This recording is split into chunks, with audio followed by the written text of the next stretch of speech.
The second last part of our trip through Angola has begun. We are heading south. The road runs for miles and miles without curves through the sand. Then we reach Lake Arco, an oasis where you can see at the edges some really beautiful rock formations.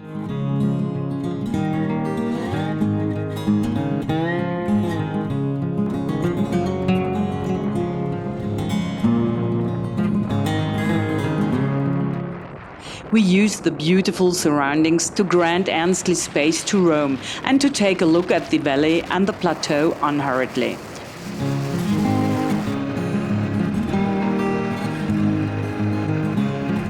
Peter's beard flutters in the wind, and I try to keep the camera reasonably quiet.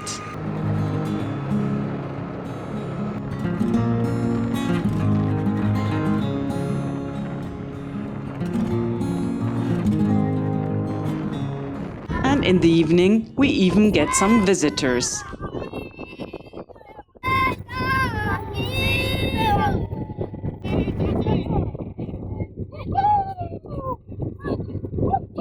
Then we move on towards the inland.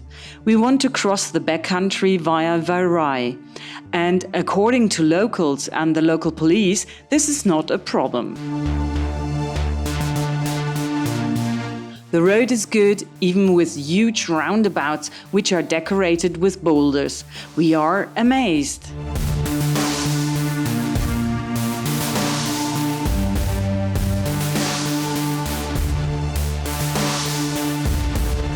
And there's the sign with the turnoff. We feel reassured, the road really seems to exist.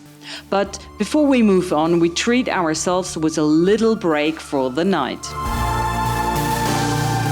And the decision was dead right. The road is rocky and steep, and we therefore approach it slowly, almost like the pedestrians. And Globy strolls leisurely through the landscape.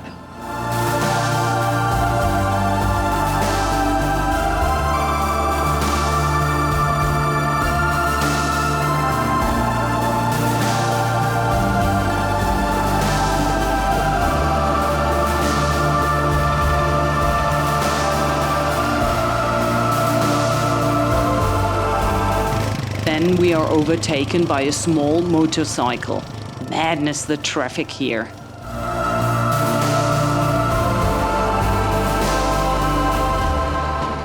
At this point, it's rather the holes and crashes that force us to slow down quite a bit. In some cases, Peter has to inch windingly past the demolition edges. In these moments, I'm always worried that Globy will lose his balance. I just hope that he does not sink even more in the respective slanting position.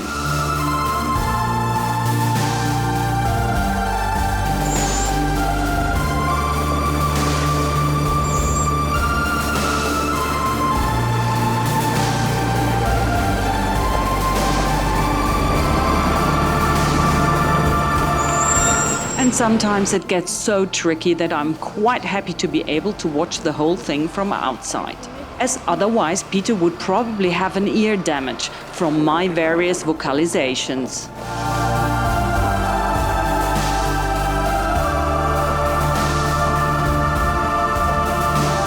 In between there are also quieter passages, but nevertheless we are glad that we do not have to travel this way again.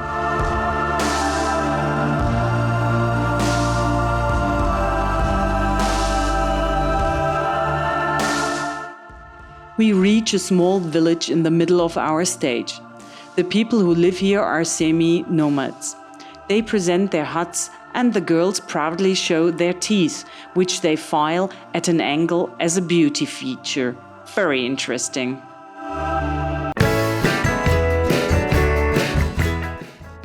The path continues pretty straight. But then the fun is over. We have to turn around. There is no path anymore. The road ends in the bush, full stop. We find that only moderately funny, as we still have all the narrow and sometimes dangerous sections in mind, which we just only barely mastered. Such a crap.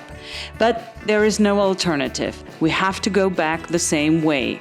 Hence, the mood is slightly tense.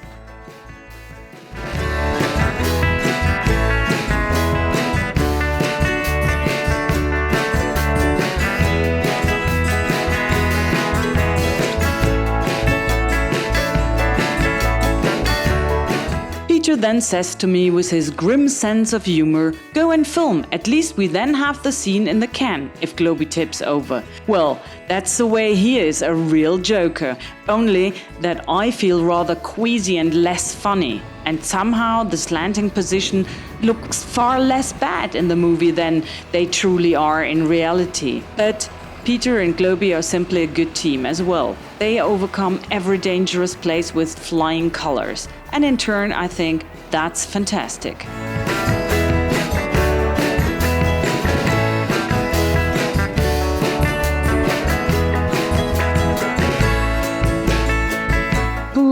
The worst is behind us. We have already reached the dry riverbed again. From then on, the road is better and we are making good progress.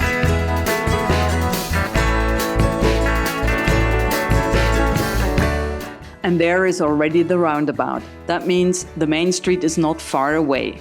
But it is already late, and so we decide to rest a little first.